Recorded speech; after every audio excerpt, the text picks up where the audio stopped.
Hello అండి, welcome to ఉద్యానవన్. నమస్తే, నేను లక్ష్మి. ఈరోజు ఒక చిన్న హార్వెస్ట్ వీడియో. బీరకాయలు, దోసకాయలు, వంకాయలు, కొంచెం ఎర్ర గోంగూర కోసాను. ఇప్పుడు బీరకాయలు కోస్తున్నానండి. ఇందులోనే 2-3 రకాల బీరకాయలు ఉన్నాయి. పొడుగు సైజు, పొట్టి సైజు, కొంచెం లావుగా ఉన్నవి, అన్ని కాయలు కోసాను. ఇట్లా వీడియో కోసమే కాకుండా గార్డెన్ నుంచి రోజువారీ కూరకు కూడా ఏదో ఒక కూరగాయలు అయితే కోసుకుంటూనే ఉన్నాం. ఈసారి పాదులకి పందిర్లు కూడా బాగా గట్టిగా వేసామండి, సిమెంట్ స్తంభాలతోటి. సో బాగా కాస్తున్నాయి.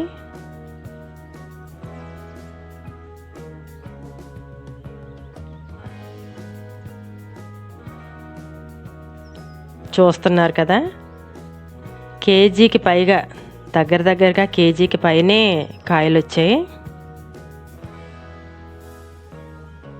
నెక్స్ట్ దోసకాయలండి.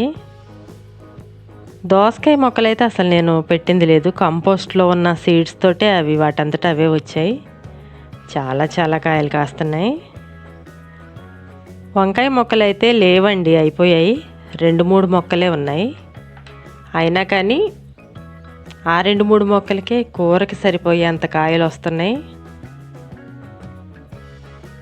బాగా ఒక రోజు గ్యాప్తో, మధ్యలో ఒక 2 రోజుల గ్యాప్తో మళ్ళీ వంకాయలు కోస్తున్నానండి. మ్యాక్సిమం వారానికి 3 సార్లు వంకాయలు కోస్తున్నాను. ఇంకా ఫైనల్గా ఎర్ర గోంగూర కోసానండి.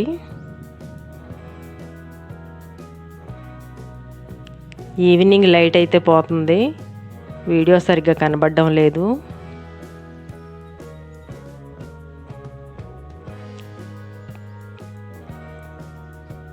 ఎర్రగోంగూర ఇంకా చాలా ఉందండి కోయాల్సింది. ఇంతవరకు చాలు, అందుకే ఇంతవరకే సరిపెట్టేశాను. ఈ వీడియో ఇంతేనండి. వీడియో మీకు నచ్చే ఉంటుంది అనుకుంటున్నాను.